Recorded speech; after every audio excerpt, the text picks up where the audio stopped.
looking up at the grass.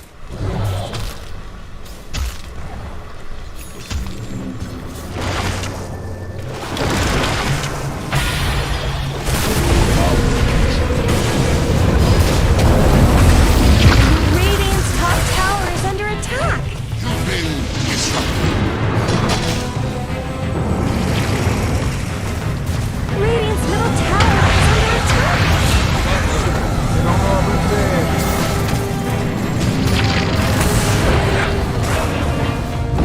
Killing spree. Fate.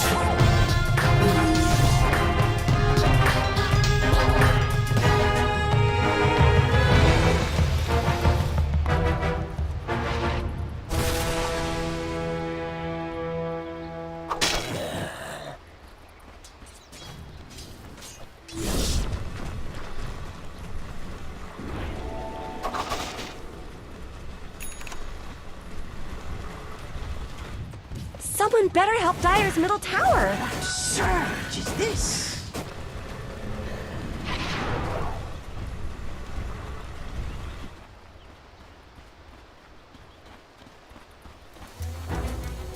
A little something extra for the effort.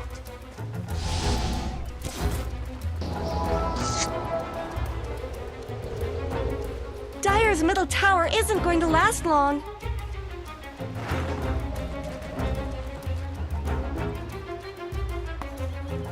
Dire's middle tower is under attack.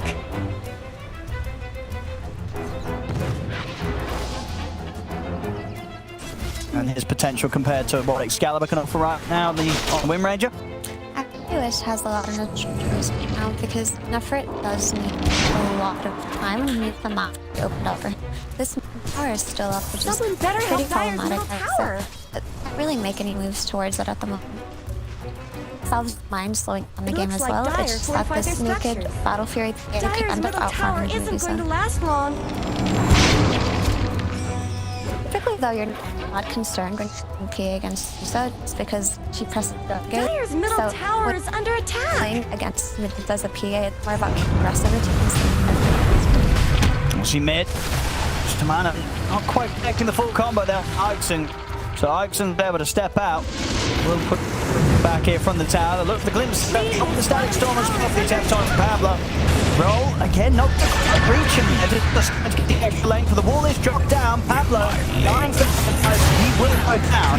But now they're going to pay the price. Roll of a great shackle shot, latching both of them and Ashton Manor together. And for using the stone gaze to create the space for the rest of the team to back off. It'll just be the 1-for-1 for now. Gold poking from the sideline, but not wanting to get too involved quite yet. They did expand all, they did expand magnetize and static storm there. Whereas when you're looking at Radiance, the plans are not high. And I was say, don't want to get involved. He's proven otherwise. He's going in for the action. They'll get the all set up on the stomach, and there's going to be a second bit of action there. The PA's able to get involved. Gorgeous turning up with the brown boots and the battle fury. He's not scared. He's ready to fight. He's ready to rock and roll and see what Dire's tower middle tower goes down. just went down. It's nice. It's really nice to see this active style of character make an emergence, and Gorka's playing it incredibly well, especially given that series that they played. And that's the nice thing about this Radiant lineup, right? Is that they aren't really cooldown dependent. The only thing that they have to worry about is the rolling thunder, and better. honestly, nothing compared to Stone Gaze, compared to Fox, I mean, compared to Walls. I feel like Team Vault can just hit timing right like running them over. Oh, we're going to see Excalibur. He caught out here on the bottom lane. He's able to turn the shackles to Mana. On the angle, the kick comes in. He's already away with the win. But steps out, he's away. Now Federer comes into play after the Pablo. Goes straight for Stamana. He's able to roll to the background. The box hunts him down. Stamana. Oh, easy. Able to get away yet again. You find him the soft bar. Will link together the two of them. Bring that to Stamana, but now the backup from Brame comes in. Him onto the two supports. Brame, they'll team both of them up. Samantha was on the phones there when he went for that on Excalibur, so it was pretty good to come to his rescue. Dire's top tower is under And that's attack. the thing about Earth Spirit, is just a very tanky ability, right? It takes a long time to kill him, and it's not something that is intuitive when you think about his part. And all he has is Jungle Boots, and it's still really to the commitment. Team Vault, As he plays here, Magic's don't want to Mess with the throw glimpse from Spartan, so he'll roll back to Radiant's safety of bottom his own tower's half got back. problems. So Gorg is going for BKB next actually on this PA, and it seems like yes, they have identified that they can hit this really soon before Medusa is ready to start. They can play on their low cooldowns and take over the maps. Really a smart decision by Gorg to go for them. Whereas if you click on Medusa, she's far and away from me, largely impactful, but she's still strong enough in favorable fights, right? If you get a good wall or if they do get a good initiation with their Spirit and Nature Prophet. Oh, see the smart Brame. The combo good go. The back wall into. Actually, Static Storm's not quite there, is it? How long until it's at 5 seconds? Just about to be back online. Doesn't look like they're going to catch there in jungle though. As Team Bolt Reborn playing it safe and stick. This time it's going to be around the road bit. So heads into the net. The focus are going to take us down at a pretty good speed. A pretty safe speed as well. Gorg with the occasional course magics will be able to come on the occasional disaster.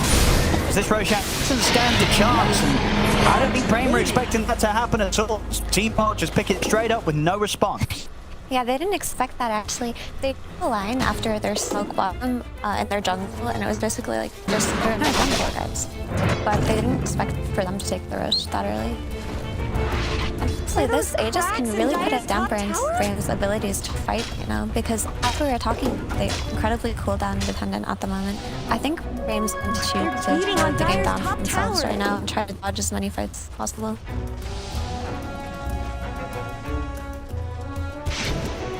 See how much more Team Bold can force out of the match and why they're still here on the top lane. The tier 2 tower was some trying to get back into their jungle, but Team Bold making it hard for Brame to do much at all, and the Static Storm is going to be whiffed completely. Not getting any catch on Alex and a sentry down, but it's Ixon that's giving them information as they head in. Magic him the swashbuckle. We'll get cracked back by the back wall, but now Rope the roll. He's ready to chill in. He's going to go for the high ground dive. He doesn't. He'll play it safe. The low ground, they'll back off. But that's a Static going to wall down the drain. Yeah, I think Team Bolt should be pretty content with that actually, because now Brame shouldn't have a means to stop this tower being taken. Just to do so. I'm actually quite surprised that they even tried to fight this on Brame. I do think they saw the Weaver and thought it would be a quick kill, but you know, Strakuch's away with a bajillion move speed, and sometimes you miss. Sometimes you miss your spells.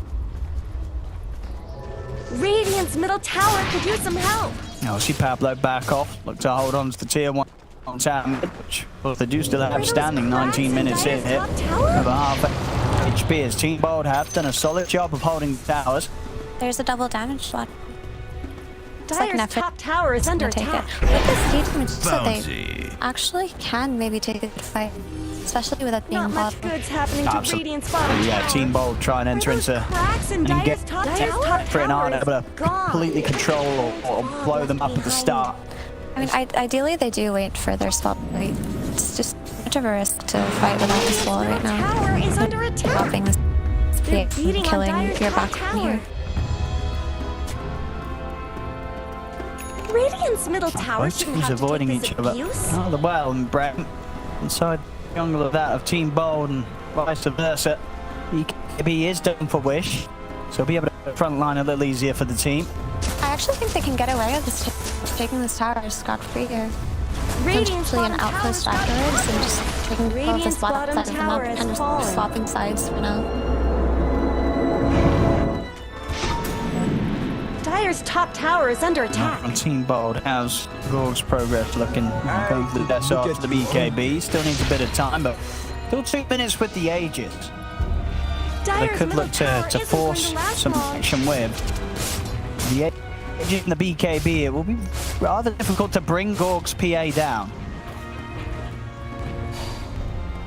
I think the best way for Team Bolt to take fights is actually to smoke it first and getting it killed, because if they're like all in pushing this tower, that is the best place that you can get backwell versus Darkseer. So I think they should leave, stop the tower pushes now and just try to take a good fight. And Brame seem to be thinking the same. They've got them to defend this tower. They've got the double damage. They got potentially a backwell combination with Static Storm. Team Bold wisely back off here. Ground to Mana. As he goes with the roll. Static Storm will be used to kill off Pablo. It's a 1-for-1. Let's see if they want to go for anything more at Team Bolt. Radix for a quick bounce. Rolling thunder. Limps won't quite set anything into motion. Both teams split from one another, and that was just the DD release from their threat. I think Shannon felt the pressure to get a catch and just make a play before the bottle DD expires. And there was a change to that recently, wasn't it? In the last patch where bottle drones last maybe 10 or 15 seconds plus. So that was probably what we saw come into play right now. Back again Middle to tower shouldn't have to take the this farming. abuse. Use for both carries. That top's never close behind. It's the 1k and it gold. Next big power spike being the Deso completion, and he's about 1600 away from it. Should be on track to have it good to go for the next fight. But a close game nonetheless. 22 minutes in, 18-15. Team Bob with a slight lead. But of course, there is that ever scary Medusa in the hands of Nefrit, which is only going to become more and more of a problem as the moments pass. You can't forget Darkseer too. As the late game Darkseer is pretty terrifying. Not the best targets outside of the PA. A good Vacuole can really turn the tides of a fight, especially when it has combo potential with something like a Disruptor. And if you'll see, Nature's Prophet actually finished his BKB a while ago too, so they are ready to take this fight. Excalibur was about 100 gold away from his, so should be reaching that soon enough. Right now, this game being slowed down, it's just that each team believes in their carry more, honestly. And sort of, all things taken into question, who would you rather be on as the minutes pass? The lineup with the PA or the lineup with the Medusa? Oh, the lineup with the Medusa, for me personally. I think PA can completely pop off, right? Especially in late game situations when she could even buy a rapier and just completely burst target. But Medusa, with the strength of a Darkseer behind her, is pretty terrifying. But there is Pango here who's also getting stronger, and the minus armor reduction from Weaver, all of these things are going to come into play. Ranger, if she does choose to go on this Prophet, he will die, right? Currently, with just the focus fire and the range run. But we can't count out Wind Ranger either, but I am fonder of Brame's lineup. Yeah, there's the BKB, you should say, so it will be easy to lock onto his targets without any interruption. They're going to get active straight away with that pickup. BKB done on Excalibur. Deso not quite there, still 500 or so off for Gorg. They're going to run into each other here. We're going to get the star to Stamana. He won't stand a chance. Very quick and easy pick-off. See if they can find more. Regix is trying to see what he can scout out. Into the trees, what can he find? Not quite anything here. Brame are able to disengage. They will get the drag back on a Radix, but he has the shard good to go, and a nice dodge of the glimpse will allow Radix to step away. That's well played by Regix, right? He tried to look for more in case they could find somebody, because without the Earth Spirit, they do lack a lot of control. And he made it out as well and got out really well. Honestly, Regix and Zipzopper, they both play this hero very well. It's just really enjoyable for me to watch these Division 2 Pango players, because it feels like there's a lot of action and a lot of playmaking. Absolutely, yeah. I mean, he's doing a lot. He's always with the one to sort of lead the action in, and it really just sort of seemed that his moves and his connections really determined the outcome for the team fight so far, and he's been doing a great job of that, Radix, in his first 24 minutes. Radiant's middle tower Nice to farm Nefrit. MKB now done, so definitely getting scarier for the Gorg PA. Yeah, that's pretty big. They take a fight with this MKB if they wanted to. The issue so far has been taking these fights correctly. It just feels like Team Bolt has their number. Every time it seems like they're going to set up for a defense or look for a smoke, Team Bolt is either grouped up together or chooses to go back. I do feel like, and this is one of the slower games we've seen so far in Division 2. It feels like super high on aggression, super high on the tempo, and this game has kind of just been an exchange of farm for a while. See what they can force out of Excalibur here. Not the BKB quite yet, now he does. And he knows with a glimpse back, there's definite threat to his life. Tower deserves just as much help as bottom. Someone better help Dire's middle tower. Yeah, it's just a question of who this passiveness is going to hurt the most. Top tower is under This is going to be a Dyer's Bit of a bottom stumble for tower is Team under Bold attack. after they did come out with such a Against fiery Radiant, start to fortify this their game. structures. Radiant's top Roshan is tower deserves spawning in just 1 as much minute, help and it as seems like bottom. Brame Dyer's bottom tower kind of needs set some themselves help. up around this side of the map. So this Roche fight's going to be pretty decisive. Not for the game, but in terms of what the next 5 minutes are going to look like, right? And if you think about this Roshan choke point, it's good for both teams. Pango loves taking these Roche fights, and so does Darkseer. So, yeah, looks like Simonin's Dyer's scouting it out bottom right tower now. is under attack. Team Vault just dewarded. It's up in 30 seconds. When it comes to sort of a 5v5 in that sort of area, the ED rune as well, someone's going to have that on their hands for the fight. Ooh, Radix! If they can bait out the rolling thunder here, that is so good for them. So they got, they've got the initial silence, Static Storm as well. he's Already already used the started. ult, that's Radix got. See, Team Bod having a bit of a poke back with the Shackle shot, but there's a bit more out. A 50-second window. Roshan will be up, Radix, he will not. That is the ideal kill because Urgix does not have buyback. If they can scout out this Roshan now and take it now, that is their best window of a clean Roche engagement. Well, they've seen it. 30 seconds to work with here. Radiant's middle tower is There under still attack. is the threat of the Pango buyback. They don't know that he doesn't have it, but it's going to be really hard to fight in here. I think Team Blood are going to try anyway. They're going to try to scout out with the Weaver bugs and just poke from a distance. And 11 taking quite a back. It's 11, he's in trouble. He's able to get forced back to safety in time. 11 will live. Gore commits with the BKB, but he's having to back off now. But Stone Gage going up in their front. They get the drag back onto Ixon. Caught in the middle of the sprout. Ixon will fall. Another hero down without buyback. Radix back in action. They'll be heading over.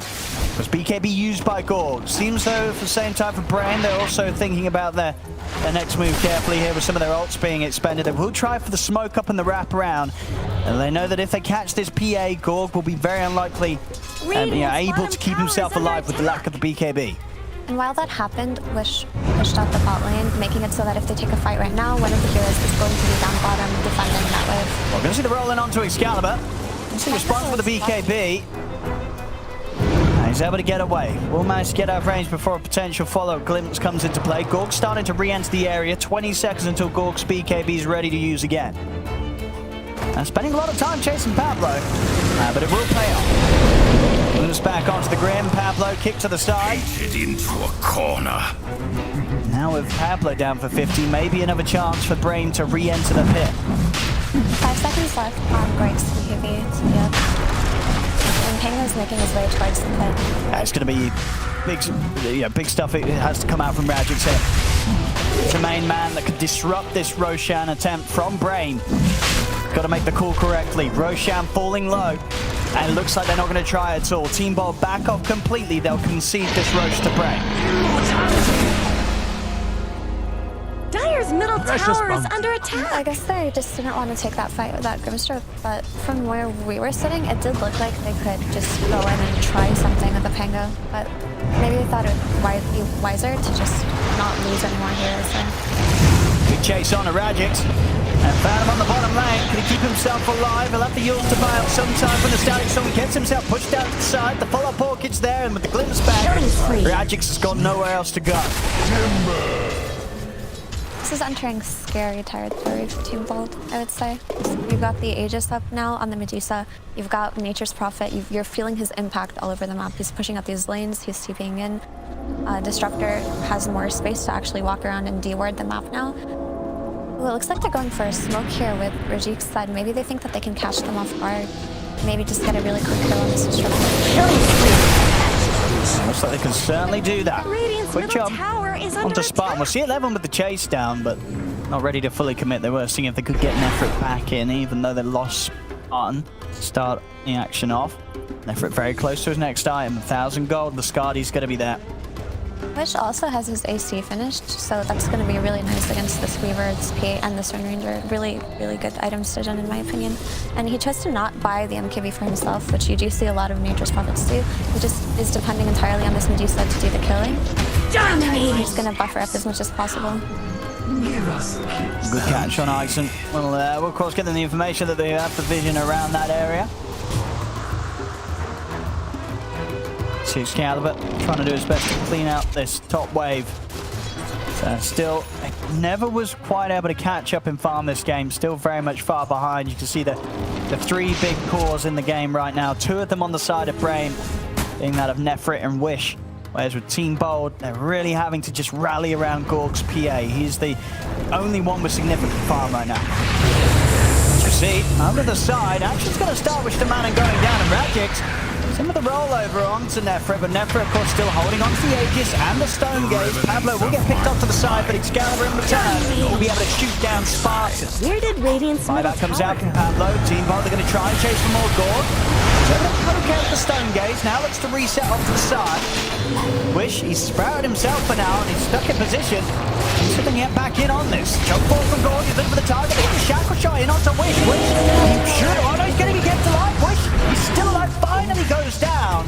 And now Team Both have got to back away. Radix shot down by the Medusa as Nefrit's ready to push back on. This is, I feel, the issue with the Wind Ranger at the moment. She can get a good kill, but then her cooldowns are done, right? You expend your BKB and then what do you do after that?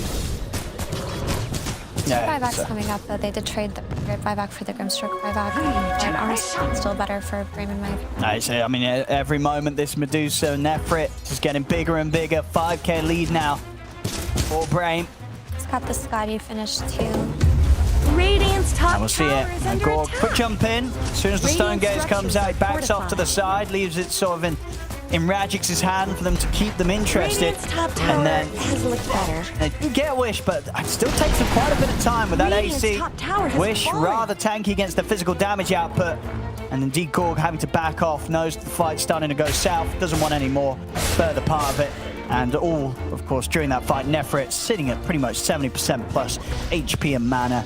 And with that Aegis, they just couldn't touch this Medusa at all. They do need a means to fight this Medusa. They need to build halberds, but the unfortunate thing about Weaver and Grimstroke supports is they're not really natural halberd buyers. So it's actually Rajix who's going to be building it here, of hopefully getting some lucky swashbuckle disarms on her. If they don't find a way to kite this Medusa for the rest of her team, it's going to be very, very difficult for Wind Ranger to actually do anything at all in fights. What a lane!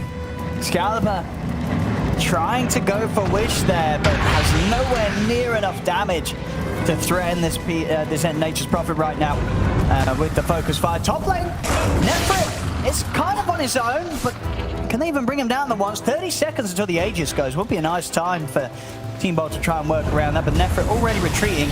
Team Bolt do know the Brame's a little split up with the continuous moves they're making down bottom. It looks like it will be another successful one though. It's Radix trapped in the trees.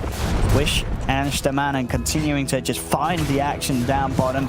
And Team Bolt, they weren't able to get out and punish Nefrit, so Nefrit will be fine. The Aegis will expire, but still, this target that seems untouchable here for the side of Team Bolt. How do you get away from these two heroes? You just have Earth here just roll over and over again trying to chase them, and then just an NP tubing, and it's just really funny to watch Pango try to run away. Yeah, even with sort of all the different tools he has to try and escape, it's not enough. There's a Pango. And now the slow siege begins in an effort from the low ground. Without Pango alive to swashbuckle disarm, there's not really a good way for them to hold the racks here. Taking a fight would be incredibly unwise. Excalibur gonna try and start off the action. They're fully focused down on Nefrit, but Nefrit's able to be forced out to the side. He's gonna be saved. Stamanen even keeping himself okay with the Ghost Scepter. Also able to roll out. The ball gets dropped down. Gorg's got to be careful. Will be forced out to the side here. They did manage to burst Nefrit with quite a serious amount of damage, so the mana's low. Nefrit will have to look for the reset. And Spartan is indeed dying to this. One more hit might just do it. He's going to go for the TPO. There we go. Pablo able to find it with the Dark Portrait. Gets the kill. His Dark Portrait's really strong. But Stamanen, that was so well played. That was actually a pretty good initiative by Team Vault, and Medusa was in trouble. She was soul bound, and she was out of mana almost at that point. But Stamanen rolls in and just kicks her away into safety, and then Ghost Scepters and rolls out. And then he does the same thing for Spartan there, but unfortunately didn't tip you away a second too late. But yeah, that was incredibly well played, I would say. Rare Spirit, that could have spelled disaster if Medusa had died there. Yeah, absolutely. They definitely could have lost a lot more than just a lone disruptor, and as we saw, even that was a kill that happened just right at the end. Stamanen trying with his best to reposition Spartan away from the Dark Portrait, but that last hit comes in he has a bit of a giggle there, Spartan. As, you know, what can you do? Sometimes you just have your allies' illusion killing you. It's pretty tilting, actually, to just see your teammates killing you, even if you know it's not them. It's scary. You know, you want to be angry at something, but you don't know what to be angry at, you know? It's like with Winter Wyvern Curse. Blame them anyway, it just makes you angry anyway. See, back in action, Gorg. He's picked up the Reaver. Looks like he's going to continue to tank up. Probably get the... Yeah, in fact, he's got the full Satanic done. Very nice here for Gorg. The Satanic ready to go, enough way to dispel. Speaking of Satanics, Sh also has this finished on Nature's Prophet, and he's almost halfway to his MKB, so he's going to be reckoned with in these fights too. Earlier, a Wind Ranger can get on top of Nature's Prophet and kill him, but with this Satanic and this MKB, it's actually the other way around. It's Wind Ranger who's going to die very easily. BKB in a blink out. Excalibur's out to break away from the combo, right? Radiant's middle barracks are under. Ixon's still looking at the back lines of this all, but it's a bit of a dangerous place for him to be. Be able to force himself down. He's time-lapsing a further Shikuchi. He's trying his best to break away, but there's too much catch. Dragged back by the vacuum. Ixon still goes down. We'll see 1 minute until Roshan comes back in action. Ixon with the buyback, ready for a potential early respawn. Won't be the case. That's what Cinderin was saying on, actually. He was talking about how these are dependent heroes playing versus a just. You can really see that come into play when Weaver tries to. Here we go, they're going to try and again jump in onto Nefrit now. Looking over to the back line, Gorg tries to find 11, but he's not quite got the damage to finish him off now. Gorg's in trouble. The stun gauge freezes him in position. He gets the heals going as the light still turns towards Tamana. Begins to heal back up, and he's got the back of the round. He's got his head over. Nefrit once again. Shackle shot is in, but can they bring this Medusa down? Gorg trying to crush the Medusa, but he hasn't done the damage. Nefrit's still alive. They've only lost Spartan on Brame, whereas Team Bold, they've lost 3. Pablo as well, also to fall as he's trapped in the Sprout. They threw everything in there, Team Bold, to try and get that Medusa brought down, but it just couldn't happen. Nefrit survives. They don't have enough damage, and now with 4 dead, Team Bold, they're going to pay the price here with their base taking serious damage. It seemed fine there for a while, but the damage coming out of Darkseer visions on that wall was just too much. And this is what we were talking about earlier, Owen, was how it's also Darkseer scaling of this Medusa here. The enemies are getting stronger, so is he. I don't see the buyback from Radix, but how much can they do to sort of push them back? 2 sub lanes are at the ready. Looks like Brame at the moment, they just continue to put the focus on tier 4s. Bark and Grim don't have buybacks here. Neither does Ixon. Obviously after that action as well, Nefrit, money just continues to flow in for him. He's got 5.2k gold. Level 25 as well. And Roshan at the ready with 3 dead on Team Bold. No chance of contesting this. Brame will have the Aegis, Cheese and Refresh Shashard ready for the next potential high ground push. Roshan has fallen to the dire. And the target selection in these fights is only going to be harder and harder. We saw last time, Staman and this E-Blade, he can save people. This is going to be a messy last fight, I would say. Yeah, they chose to respect the potential buybacks there instead of going just go for Roshan, which is a nice play considering that the Refresher Shard came out, which can pretty much get one fight for a Darkseer team, so long as something doesn't go incredibly wrong. Yeah, they've got big combos. We've already seen what they can do with 1 round of the ultimates, and that second one thrown in is going to leave very little chances for Team Bold to play their way out of the engagements. They're down 22k right now. Ixon being hunted out here. They're forced to break out of the Sprout. Damage and control is too much for Stamanen and Wish. Ixon goes down, no buyback for him. Gorg, and of course he has that Dream of the Divine Rapier queued up, but it's quite a while away, just 1k gold into it. See if he's able to get the chance to find it. See this game, Gorg was keeping on par, keeping ahead of the farm with Nefrit, but the last 10 minutes or so, it's all been downhill as Nefrit's just got stronger and stronger, with Brame able to do a better job of fighting around their carry. And it's like you said, the win just doesn't feel that impactful at this point, just falling behind in items, and this hero is very snowball dependent, right? And I think they did draft for a high tempo snowball kind of lineup. It just didn't work out. Brame dodged quite well and took farm in the correct places. We'll see Excalibur. Just going to try and go out for some action. Knows that there was a move made up top. Puts the BKB, but of course Nefrit with the MKB and the Skadi just tears down Excalibur. No struggle whatsoever. So the Stone Gates come out. Padlock is able to get the Dark Portrait off in time. Wish up on the hard ground looking more Tyson. He has to roll away. The Dark Portrait will get brought down. Again, 2 dead. Pavlo and Excalibur. No buybacks. Brame will have the space to take this bottom rack. Score, Gragix and Ixon are left in the fountain. I don't think there's much they can do with just the 3 of them as Brame push on goal. Will jump out ahead of the first 3 Spartan. Vacuum back into play as well as the wall goal, trying to stand his ground with the Satanic. Jumps back into the fountain just in time, but the Ancient goes down. GG is called. Brame will take this game 1 against Team Bold Reborn. And this was it's going to be a tough one there for Team Bold. They had such a great start, Effie. It looked very, very hopeful for them. The mid-game, things slowed down, and this was one of the things we did see from Team Bold last season. They'd sometimes have these very solid starts, but the mid-game, especially when they're against some of these teams, as we would imagine, you know, do scrim mate.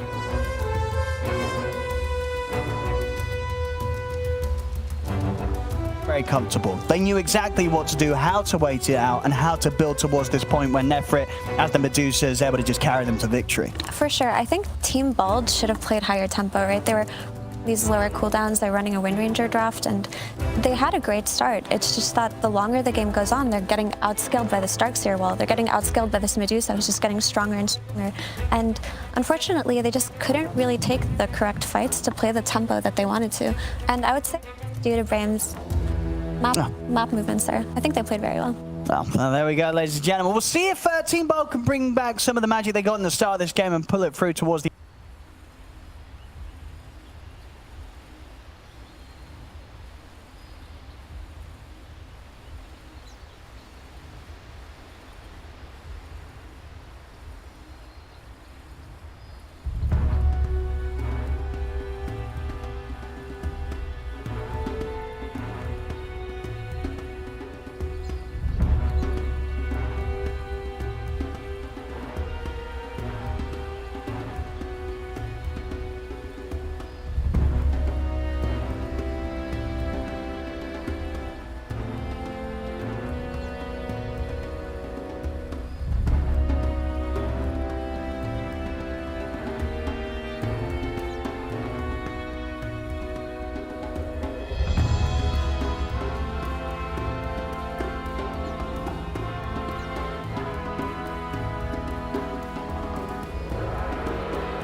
Dire team ban.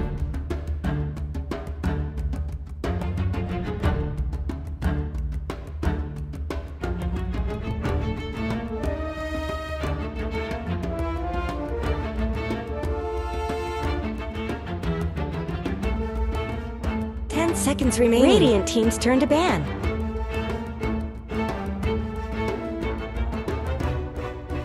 Dire team ban.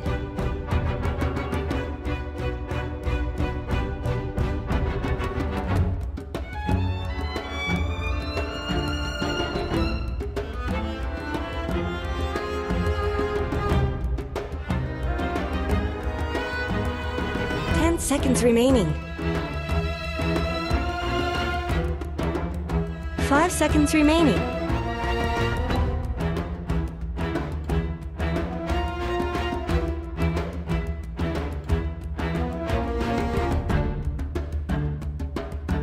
Radiant team's turn to pick.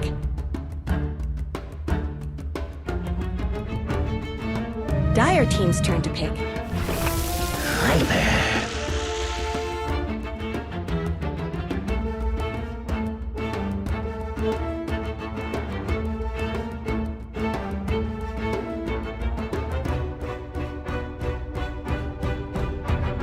10 seconds remaining.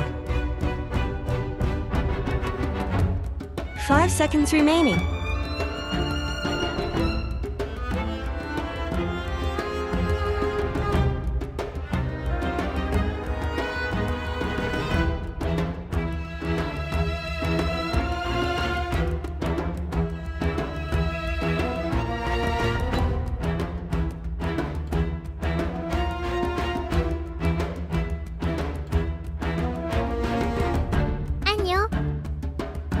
Praise the moon of Maine.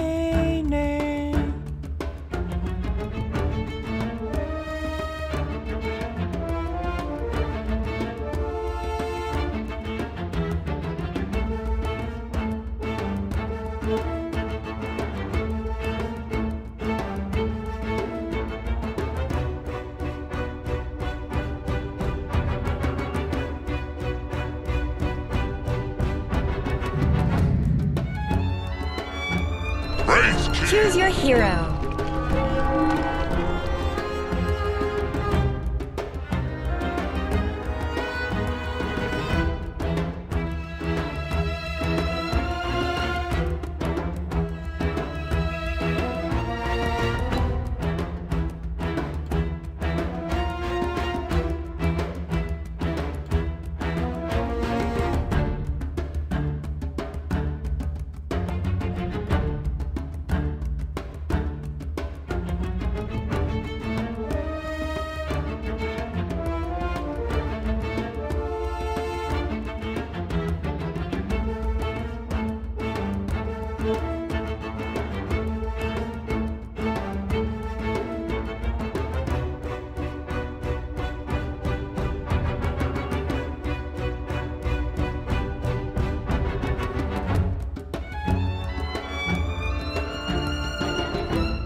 Thank you very much, Sheev. Yes, game 2 between Brame and Team Bold, and indeed the Tinker for Wish coming in.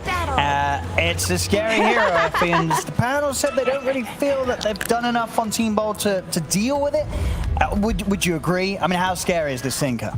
I think he can be pretty scary here. Yeah, I'm actually more excited about this scary Centaur. It is so weird, but I was mulling it over. I was like, what can it do for them, right? But when you think about it, E2 is traditionally a counter to these like agi carries, right, with incredibly high armor due to their high agility. But Centaur is more of like a raw HP kind of hero, so he shouldn't be that affected by E2's aura. Right? That's true. That's actually kind of cool. I wonder how that's gonna come out here. As far as Tinker is concerned, I do think they don't have a direct counter. However, Mars and Queen of Pain might be able to do enough. Maybe not later on in the game, but in the early mid-game, these two heroes can do enough. And I know Excalibur is a Tinker spammer himself, and he's also been playing a lot of Queen of Pain in pubs, so he should be confident in whatever itemization he's going for here to counter Tinker. So it's definitely going to be interesting to see how they approach taking this hero down. But I'm excited about this Centaur carry. It's so weird. It's nice to see different heroes come out, honestly. I mean, what do you imagine we're going to see from Nefrit in terms of a build? Like when you're farming the safe lane, do you rush the blink, or do you still have to get like the Vanguard on the build up? I mean, what are you doing as a safe lane Centaur, do you think? I would like him to just build super tanky and definitely go for that blink at some point, but just build really tanky, be in their face, because in this lineup for Brame, Tinker is their position 1. He's the hero who's expected to carry. So if he could just soak up all of this attention and soak up all of these spells and just get all of that concentration away from the Tinker, that would be really cool. And Team Ball don't have any percentage-based damage for this carry Centaur, who we're going to assume is going to be very high in that way. That's very true. Yeah, if Nefrit gets a few tanky items under his wings, it's going to be hard to take this Centaur down. And if you think about like natural vessel buyers, like ET doesn't really want to do it. I suppose WEU can do it, but it does delay her Euls by a lot, which is something that she is going to want here. Especially versus Tinker. Look at And that. we'll see how the just carry's got doing the killed. lanes this time around. Last game, of course, Gorg got quite a nice start in his safe lane. This time round, things might be a little trickier. It's not going to be too nice playing into 11's Viper in the laning stage, especially once there's a few levels on it. So Gorg's going to have to be careful. As far as lanes are concerned, I expect Brame to win both side lanes, honestly. This combination of Centaur and Enchantress should be incredibly potent. I don't know what WEU can do here. And WEU can out-trade Enchantress to an extent, but once she does get the help of the neutral creep, it's going to be harder. Mars can trade farm with the Centaur, but look how Centaur is just standing in front of the creep wave with no fear. He knows that he's nigh unkillable at this point in the game. And if you look at this top lane, this Viper is one of the biggest lane bullies in the world. He's just, every time Gorg walks up for a creep, he's just going to get spit on, basically, by Viper. Yeah, so far though, in the first couple of waves, Gorg, he's doing just fine on the CS. 6 for 6. We'll see indeed how that sort of changes up once there's at least like the 2 points in the poison attack. That's when the damage and harassment really starts to add up. 11's able to kick out. They've already had to use one salve 2 chop, so probably going to have to ferry out more as this Viper gets more levels in the game. We'll see both mids able to get the refill, of course, on the water runes. We'll see an aggressive attempt there for just a mana, but Gorg quickly puts a stop to the charge with the blast. See if they can keep the stacks burning up onto Ixon though, as he's trying his best to hide around the trees, but I don't think there's much running away from this, as Ixon will go down. First blood for 11. Meanwhile in bot lane, they do get the kill on Mars. Really well played by Spartan, and he just used that Centaur creep to zone Mars out of safety and kind of cornered him in the trees there. Yep. And these kills though definitely looks to be, as you said, Brame having 2 solid side lane duos all this laning phase. I do expect Excalibur to have a much higher impact this game in his Queen of Pain. Wind Ranger isn't a hero that was set up for success in their last draft, whereas Queen of Pain can completely control the tempo in the way that they wanted to last game. So if Excalibur gets the start that we know that he can on this hero, I think he can open up the map a lot and probably push out this Tinker from his triangle at an earlier stage in the game. We'll see Pablo. Of course, you know, level 2 doesn't have any points in the Shadow Realm, so won't easily be able to dodge away. Looks like they won't waste any further time chasing though, so quick juke around the cliff. He's going to be able to make it out of there. Dude, when you think of Spartan playing Dota, I just think of these really tanky heroes like Enchantress or even his Fire Willow that he played a lot last DPC. He just likes to be in really odd places early on. He likes putting himself in harm's way and just making sure he doesn't die. And you can see that he's kind of a little bit out of his element when he plays heroes like Disruptor. He doesn't shine the way that he does on Enchantress. You talk about being in strange positions now. I don't think Excalibur was expecting that, him to just be sat behind the tier 1 tower and snipe his courier on the way out. So Spartan definitely being a nuisance here for Team Bolt. Top lane, Gorg. Eleven's going to be in trouble. A stomp will come out. Does catch on to 11, but it's not going to be enough to stop Gorg from going down. 11 going to try and get aggressive onto Ixon, see if they have enough damage here to man and take a few tower hits. Ixon will have another charge thrown out at him, but 11 ends up ticking out actually to damage of Gorg, so Gorg still gets the kill. Ixon will keep himself alive there with the Tango regen. While that was happening, Samanin almost died to the skeletons. They are such a nuisance actually. Spearbreaker and Viper both struggle on killing them, so they can be very annoying. If Samanin hadn't TP'd on a cliff there, he probably would have died to the skeletons too. Well, behind Nefrit, pretty low here. I'm gonna get the Curse Crown set up. Radjix, he'll finish off the kill. Good strike back there on the bottom lane. Same time over on the mid though. Excalibur will end up going down to Wish. Dire's middle tower is under attack. Yeah, with the aid of the Spirit Breaker, right, we can see this hero's potency and his ability to rotate around. Centaur stepped a little bit too much out of place and died, and I actually think that this could be the reason why they paired the Centaur with Enchantress, is the Enchantress wants to play aggressive early on and has been in the triangle, and has completely neglected Centaur in the spot lane. So they probably put this hero down here because they thought he could sustain himself enough without dying, right? So that could have been another idea that they had with picking the Centaur as a carry. Obviously mid. I'm going to go in for the charge onto Excalibur. Should be able to be safe here. Yeah, they don't have anything else with the two of them. Wish wasn't quite in position to offer further burst. Excalibur will be fine. Pablo comes in for the refill. Keeps Excalibur strong for the lane. Does have that point saved as well. So Sonic Wave is available if Excalibur sees the situation. So Nefrit went for Hood first, which is very standard for Centaur. It's going to be very valuable against Mars and Willow early on, and he's actually going for a Vanguard next without boots. So this is a build he's doing so far. He's going to be as tanky as he can be. Oh, a good kill up top. 11. A little over aggressive. Backup is coming in, and that was the easiest double kill Wish picked up. Just rolls into the lane, a couple of rockets and a couple of kills. Ixon and Gorg taken down by a very, very impactful 6-minute movement there from the mid-tinker. Yeah, Gorg is really going to struggle at this point. With the ability of Tinker to rotate on top of the Spirit Breaker charge, on top of the slows from Viper, it's going to be impossible to sit on this lane now, so I think it's time for Gorg to head into the jungle. It's in the mid, Stamana. Going in for an aggressive charge, but TPs are coming. In fact, they've got the 4 members of Team Bold around the mid lane. Very much having to keep tabs on the aggression and charges that Stamana's constantly looking for, especially when it's around that mid area. Wish will have the damage. See Ixon going for the D-Ward job. This might cost him his life. Wish and 11 coming across.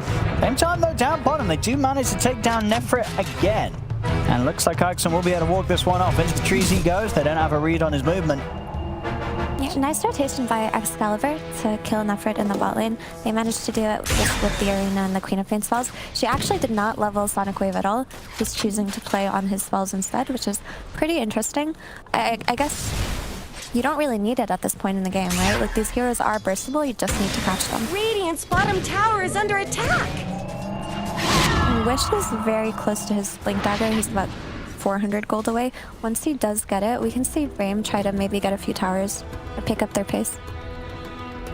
Radiant's middle tower shouldn't have to take this Seems like Nefrit's playing more of a sacrificial role on his carry Centaur, even though he has not fallen behind in net worth at all. He's just sitting alone and kind of tanking the ganks and tanking all the attention from the enemies, right? Willow and Mars committed to killing him once, then Queen of Pain and Mars committed to killing him. If he can just play that role for the entire game without falling behind in net worth, this is exactly what Brame wants, actually. They want all the attention away from the Tinker, and they want the Centaur to just make space by simply existing, right? And once he starts to get these tanky items out, Hood done, going for the Vanguard next, it's, he's going to be able to take far much more of a beating here from Team Bold's heroes once he does make that space. He's going to walk into Quark in the jungle top. And skeletons are so annoying if you're a Spirit Breaker. You kind of just stand there and your attack speed is so slow and they just punch at you. Not a whole lot at all you can do about it. See mid Radjix, he wants to go for the arena setup. We'll have it, not to Wish. Pinned against the arena wall, Wish not standing a chance. He TP's coming in. They're going to look for Radix. Radix tries for a TP out himself. Won't make it. Charging from Stamanen. Get the trade. They do get this kill on Tinker and they slow down that blink timing. He almost had it, but now he's just 100 gold away again. But they don't really get the mid tower out of this on the side of Bald, so it really wasn't bad for Brame at all, I would say. And now there's no arena to worry about for the next, what, 60 seconds of the game? And you've got Spartan doing a lot of damage on this mid tower. It really doesn't seem like that was, it started off so well, right? But it didn't turn into anything for Team Bald. The gold lead starting to now edge in favor of Brame.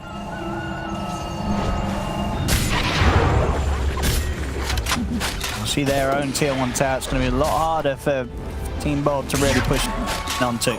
So Greg has actually chosen to pick up an armlet in his Wraith King, which I do like because they do have to play active in this lineup because as the panel is saying, they don't have the best answer to Tinker. So for them to beat the Tinker lineup, they just have to play as aggressively as possible and make sure that he doesn't get the gold and get the experience and get the levels and just pick up the pace and just do as much as they can on the map. So wise choice by Gork to go for armlet. Armlet does so blink. Just, it feels like enough really to play with. Not much good's happening to Yeah, I mean, he's still going to struggle, obviously, even with that sort of damage output to do much about the Centaur, but other heroes, Tinker in particular, Team Bold can get the catch on Wish in the fight. It's going to be pretty much their main goal. Top lane, Gord. Going to get got up on here, needs backup. He's going to go down the once. Backup will now turn up. See if they can turn anything around here. They look towards Stamanen. Wish in the trees though. They've got to be careful as these rockets start to get laid out upon them. Lead in with the ultimate. They get the knockback onto Excalibur. That's the quad god. Now with the charges, Stamanen's ready to set up for more. Straight over towards Ixon. 2 dead on Team Bold. Spartan's coming in with a heal. Stamanen steps out to the side. He's able to get himself out of the arena. Spartan will be left behind. So they'll take the trade there. Lose the Enchantress, but the life Spirit Breaker is saved. That's just so typical Spartan, right? Brame wins the fight and it looks good. And then he just wants more. It's not enough, guys. I am chasing behind this tower with my creeps. And I'm gonna get what I can. These moves, though, they are hurting Team Bold. Yeah, Gork has to be very careful now. He doesn't have reincarnation for another 140 seconds, and they can easily go for a play with the Spirit Breaker and Viper. Excalibur blinking in and dying too is really unfortunate. That's not something you want. Similar to Wind Ranger and the Nature's Prophet from last game, you don't want to be rotating in and dying on these farm-dependent heroes. These snowball type mids really do need to stay alive for as long as possible, right? This top tower, we need takings here for 11. See what the rod for the next move. So Excalibur is going to have to be very cautious with the blinking. A little bit of a way off his own Orchid. Again, a little bit of a slower start from this game with that Brame. Setting up with Spartan and 11. Making the move towards the bottom. Team Bold are pretty well set up here. Yes, Radiant See if they can take this fight as Wish will start to get the rockets going. That's right. The setup on a Wish. Yeah, they'll do it. That's the Tinker gone. You see Brame still want to fight without a Tinker. Looks like they certainly do. Going straight in. The arena will come out. But it looks like Excalibur will be left trapped here underneath the threat of the Centaur Warrunner. Now the rest of Team Bold desperately trying to save one another. Backing off. Radix and Axum will get underneath the tower. They'll keep themselves alive, but Pablo on the other side of things should go down here. They get the iron charge in. Pablo trying to run. The poison from 11 will connect. Brame will be able to strike back after losing Wish. So that was a 2-for-1 trade. They traded a mid and a support on the side of Bald for just Wish on Brame. But while that entire fight was happening, they brought their Centaur down, who is their position 1 at the moment. And Gork was just pushing mid and farming the entire time. So that actually wasn't too bad for Team Bold. Now Gork doing his best to keep his game on par with the cause of Brame and not too far behind. 600 behind that of Nefrit. I'm actually really curious, now that Brame have gotten this top tower, who they're going to assign that farm priority to. Mega kill! This Viper is insanely strong. Yeah, 11's just picking up kills as he wishes here. Stepping around the map with this ATOS, soon to be hitting level 12 as well. This ATOS build fell out of favor on offlane Vipers for more of a Dragonlance Shard type of build, but I really do like it. It gives you kill threat all over the map, right? You do lose some in way of mobility and tower damage, but that's not your job at the moment. You can just worry about that later. Shouldn't go for Spartan. The Manon's there with the backup, and Gorg, he's got to be a little careful. The rocket's starting to come out. Ult from Stamana knocks Gorg back. Nefrit's trying to get in range. He'll be able to do so. The double edge in the laser, they're bringing down the once. Backup comes in, Radix. Squeeze over the Spirit Breaker into the splitter. There'll be a buyback straight away from Stamana. Gorg trying to focus down Nefrit. The Snake Wave comes out as well, but it's not enough burst. Nefrit's going to be fine. Viper Strike in onto Gorg. Stamana is not going to be able to charge in and get any of this action, even with that buyback. But Team Bold, they back off. Does mean that no one else on Brame goes down. We see their Nefrit's tankiness coming into action. They weren't quite able to deal with the Centaur that was right on the front lines. Those Nature's tendons healed Centaur so much. Honestly, it's quite nice to see the Centaur be able to frontline with no concerns, really. It doesn't seem like Wraith King is strong enough to really do much here. And if he dies once, like he did in that fight, he's kind of out of commission for the next 180 seconds of the game. Because it's so easy, it's such a simple matter to just get charged by a Spirit Breaker and Tinker TP. Oh no, absolutely. Yeah, Gorg's got to be very cautious with this timing. It's going to mean objectives will be left unguarded here for Brame to take this bottom tier 1 tower. Short to fall. I guess that answers my question about who they're giving this top lane to. I assume it's just going to be Tinker farming in this open side of the map now, because Centaur isn't typically a carry who wants to sit and AFK farm somewhere safe. Nefrit, I mean, stepping up very boldly here. Into the triangle, 3 heroes around. Nefrit doesn't care. Who's gonna stop them? They don't have their cooldowns up. They don't have percentage-based damage. Arena just come up though. Oh, so the arena attempt onto 11. That'll be a catch that Rajic should be able to finish off the job on. In top lane, Gorg, still 90 seconds, no reincarnation. He's in a lot of trouble. Wish and Stamanen, they will do this. It's a spooky game when he's not got the ult. And that's what we just talked about, right? Once your reincarnation is down, if you show on a lane, you're going to instantly be punished, especially if your team decides to make for a play on the opposite side of the map. But yeah, well played by Brame in finding that pick. It's going to slow down the Wraith King by a lot. Yeah, I mean, it's just such a scary game with the Spirit Breaker Tinker threat. Someone better help Dire's middle tower. It's only going to get worse with Wish catching up in farm. So now the issue with this armlet is that his team don't have the tempo at the moment, and he doesn't have a farming tool. When you go for this armlet Death build, you're expecting to fight a lot. But if you do fall behind and start to die, there's no means for you to come back into the game just simply by farming. He's underneath the damage of 11. He's trying to run, but Gorg, he's going to go down surely. The ult, it's not quite back there. He's still trying to step out. Looks like he will be able to live. As Brame have turned their attention back over towards the rest of Team Bold. Rajic's focused down by 11. Now they'll go over towards Ixon, take down a second. They did lose Wish for this, but it's certainly paying off here with 2 dead on Team Bold. Brame taking the fight yet again. I mean, Team Bold very fortunate to get Gorg out of there.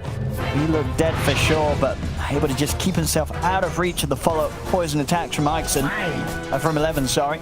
It will save him, so he can get back to farming, and he's getting close to passing that window where he doesn't have the reincarnation. His ult is back up now. It should be feeling a little safer farming out on the map against the Spirit Breaker Tinker. So we talked about Centaur being a meat shield kind of for this Tinker, putting himself in harm's way so that Tinker can kind of just unleash himself in these fights.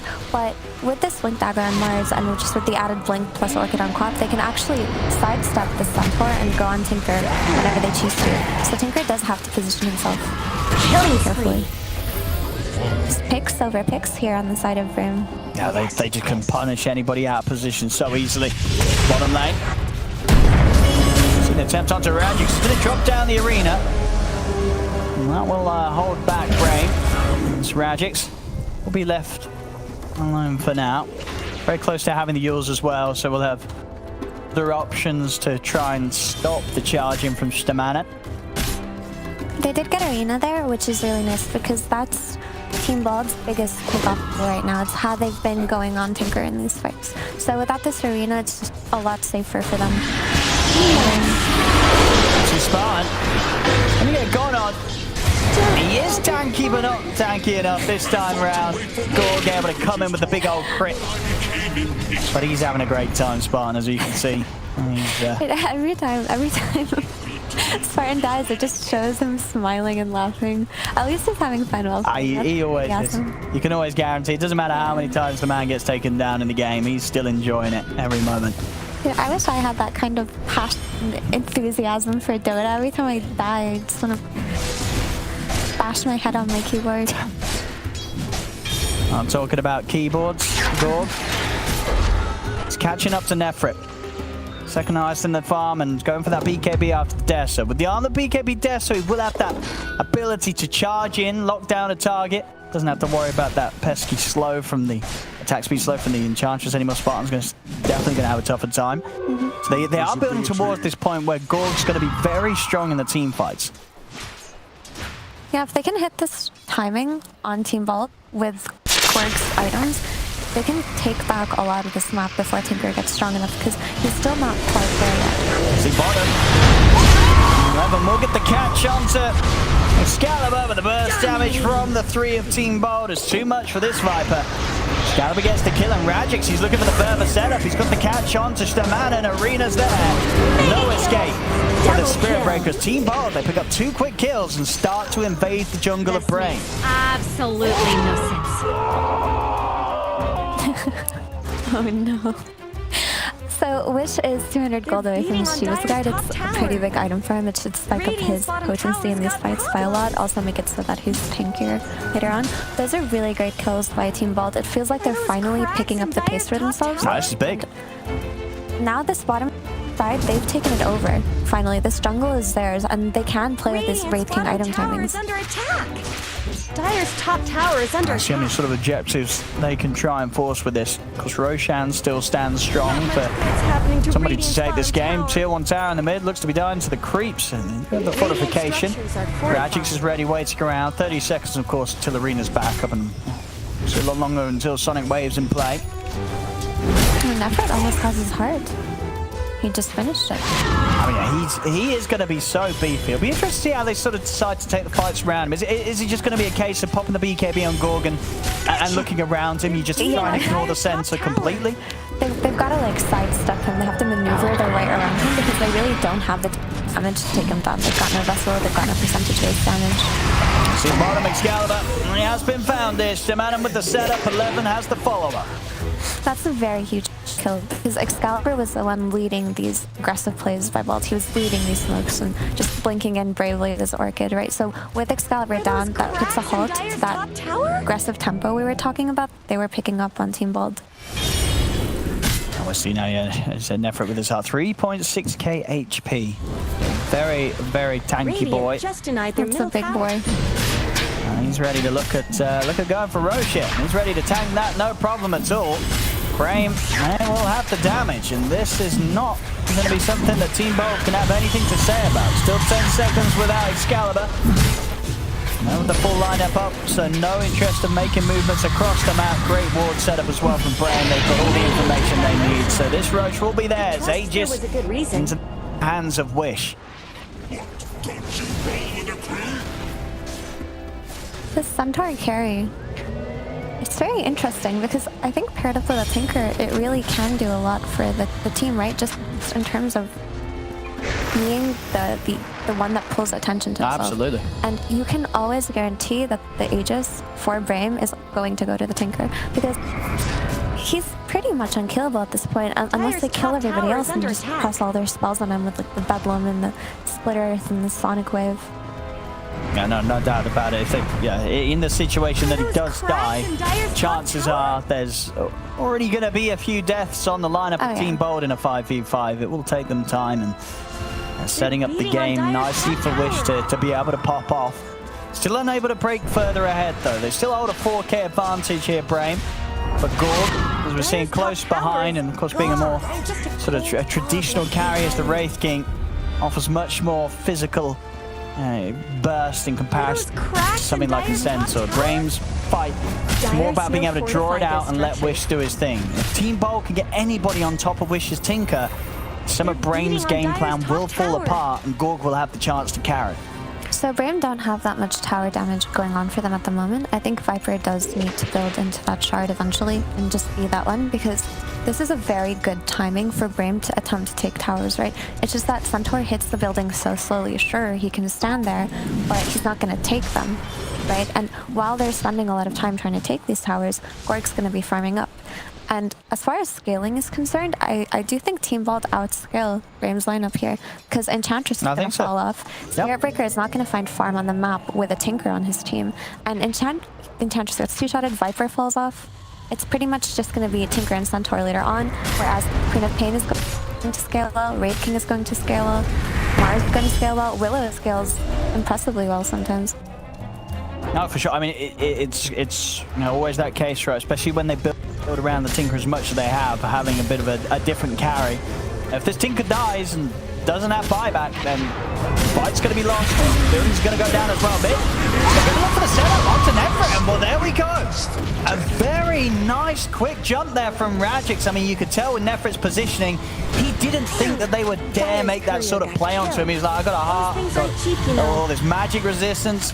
Vanguard, it didn't matter. Team Bolt, they believed they could blow him up, and they could. Brame, Nefrit were not ready for that at all. Very well played, and all they extended there was what... Oh, an Excalibur. He's going to stop the TP there through the root. Pablo gets the catch there to follow up Excalibur's silence. That's Wish down the once. The Aegis has gone. Radix is ready to line himself up in position. Perfect timing with the spear. Huge moves here from Team Bold as they get themselves back in action. Incredibly well played by Team Bold. They got the two most important targets right after each other. And suddenly that threat of the Aegis is no more. And like we were talking about earlier, they are not concerned with their scaling.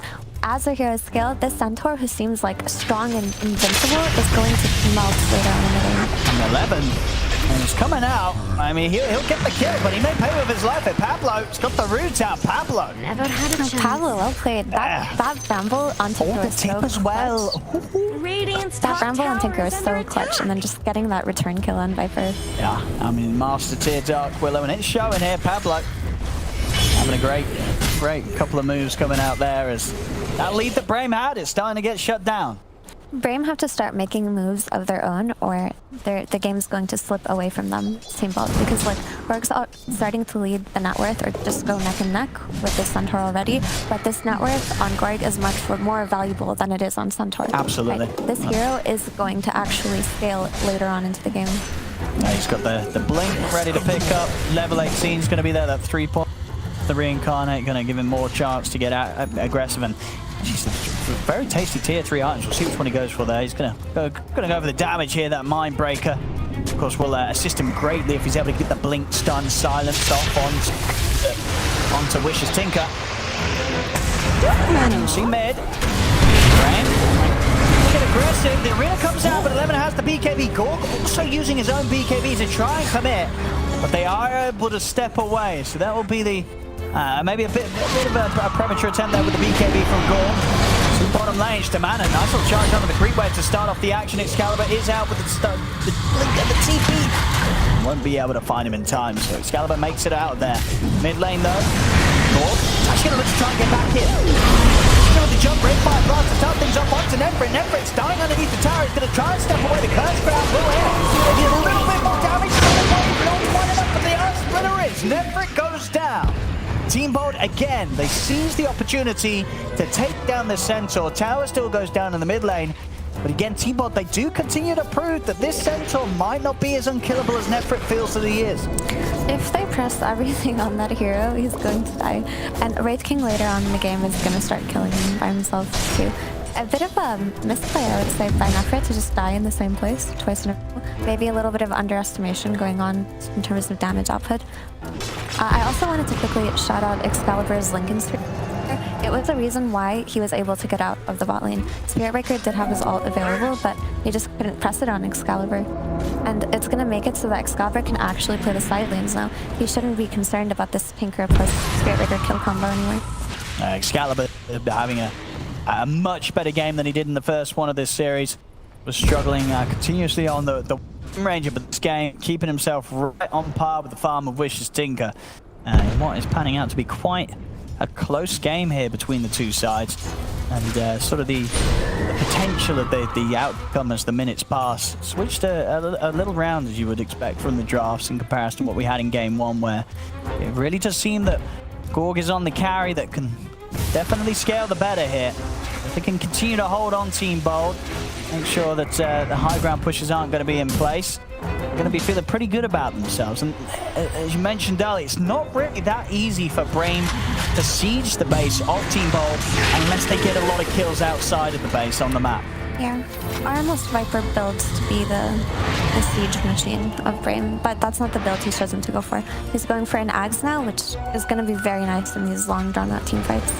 And he's got his BKB available, so it is Wishing's Tinker, so it is Centaur now, actually. So Centaur, next time he goes for an insane, aggressive positioning, he's going to have something to fail him at. Now he shouldn't die. BKB should be enough to offset that. Yeah, a significant amount of damage that was killing him. Ragged. Find himself a Spirit Breaker charging through. He actually had Captain's from Spawn as well on the route. They're going to go for this as well. Looking to chase down the charges. Buyback immediately comes out from command, and the Curse Grab holds back the two of them. Rockets start to fly, and Pablo, he's trying to get himself away, but he's got no Shadow Realm up to avoid the follow-up rockets, so he will fall Stamana. How aggressive does he want to go? He's in onto Ragic. The ult at the ready, but the Lincoln Sphere, offered up by Excalibur, keeps Ragic from being knocked back, allows him to step back up to the high ground. So a 1-for-1, but Brame, of course, team also using a buyback there.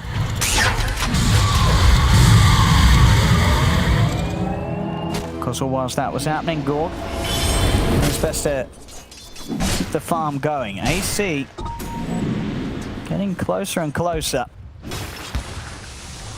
Should be in time to offset what I imagine who was building the AC on the side of Brame. It was indeed Nefrit, also trying to get an AC online for the squad.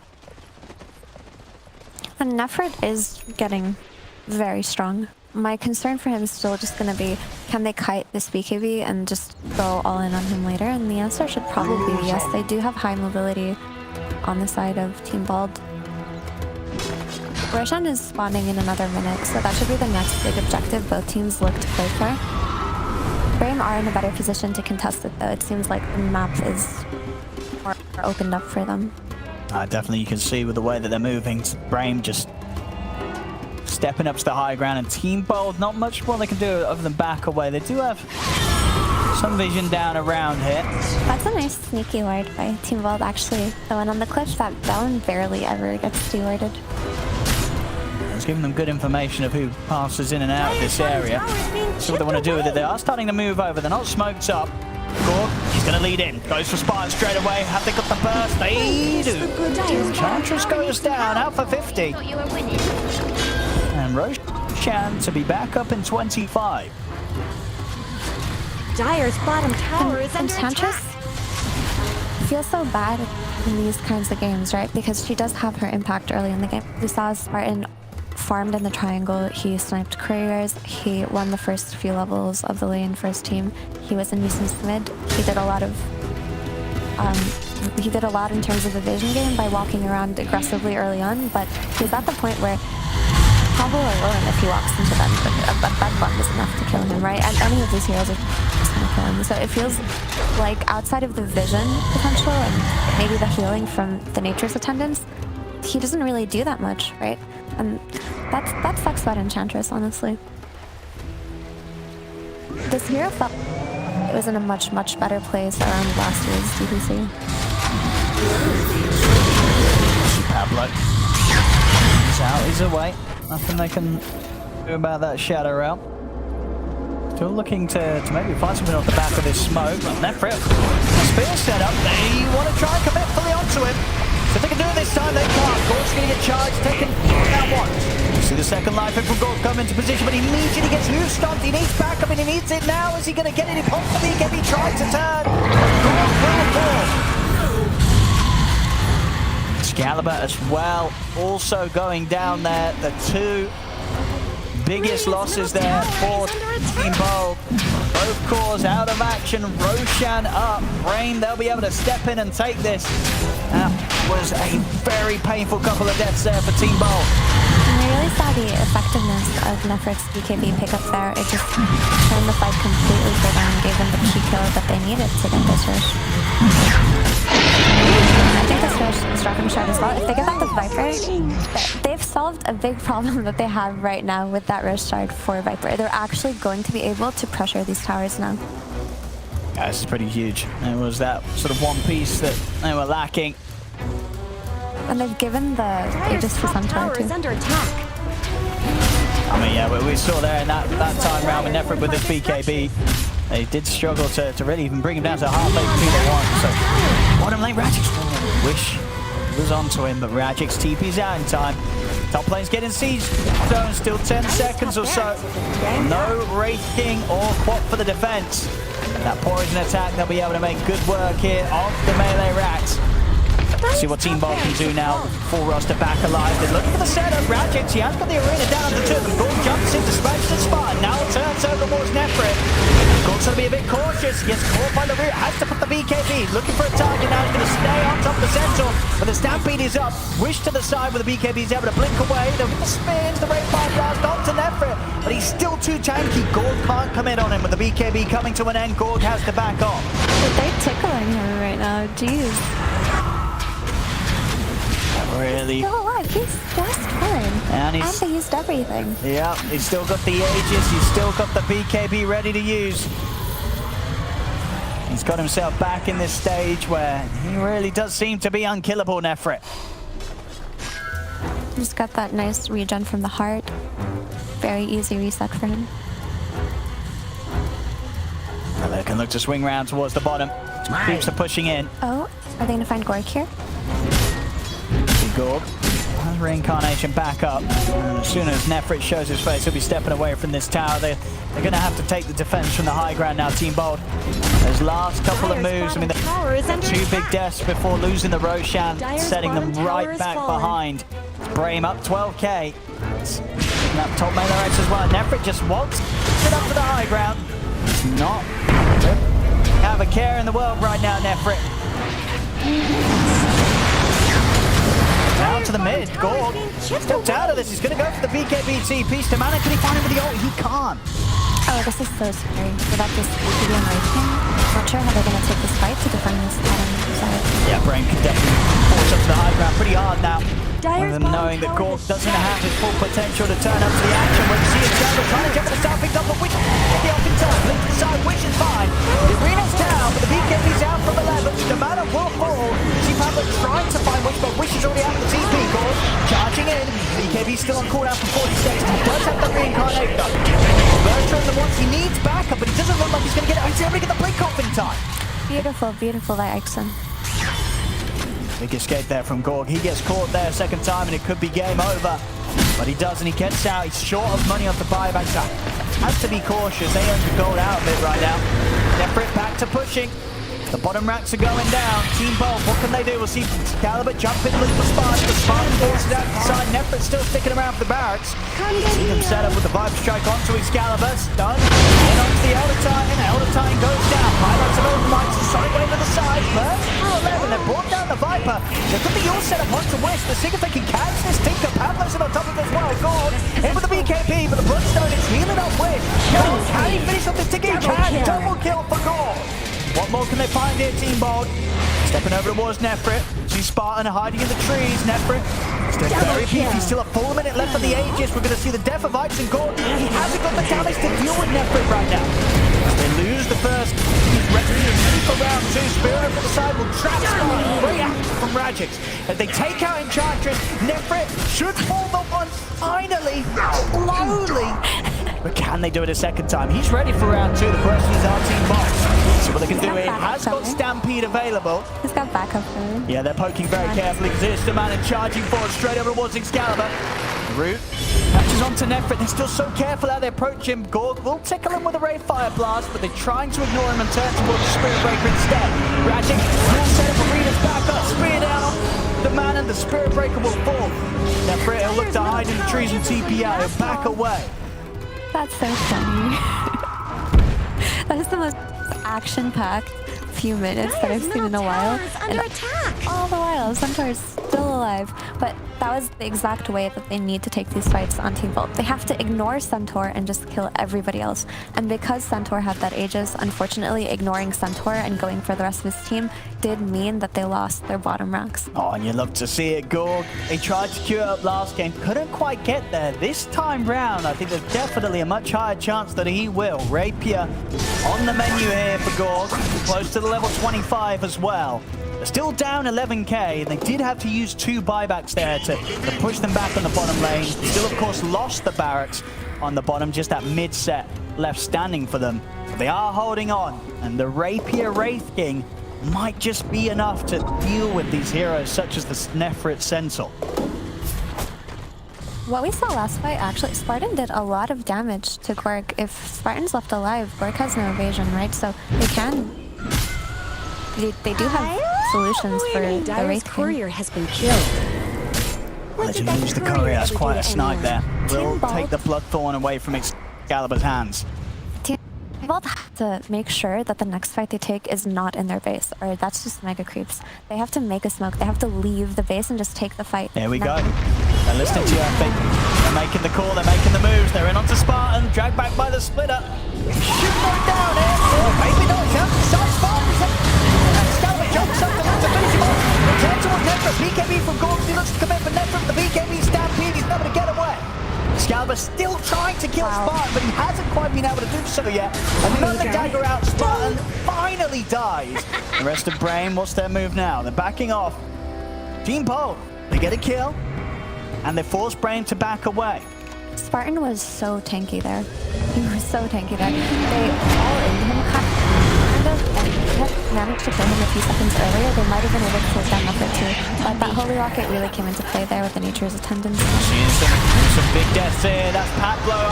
Archon as well. Neither with buyback. Can Team Boss do anything about this? Gorg, Excalibur charging back in there. Looking for Witch. They get the spear back to that 3-man. Who's got the charge? It was well. It's from the 3 of them. Takes Ragged out again. Gorg is going to be back up for a second round. The BKB's on cooldown. He can't do anything alone against these 4 as Gorg will fall. He has got buyback, but it would only be down to him and Excalibur to try and hold. We'll see if they give it an attempt. It's Brame, they've got the 4 of them alive. They're heading straight over towards the tier 4s, looking to close up the game and the series. Gorg's in with the buyback, they have the fortification. 10 seconds until Ixon's back in. Can the 3 of them keep this game going? Honestly, Owen, I take it back. Centaur still. Fine. I mean, Gorg just disappears in a matter of seconds there. Nefrit gets in on top of it, charging towards the base as well. Ixon trying to keep their attention on the engine, but it's not going to work. GG is called. As Brame, they'll take the game, the series, it's all theirs. 2-0 against Team Bolt today. And indeed, in an exciting fashion. You're excited to see it. I think we learned a lot here watching the potential of the carry Centaur. He had a couple of rough spots where he did die around that mid-tier too, but other than that, it looked pretty good, this safe lane Centaur. Yeah, he was just kind of this wall between the rest of his team and Team Bolt. Yeah. Like, they just, it felt like they couldn't do anything to him later on in the game. And of course, great plays from the rest of the team.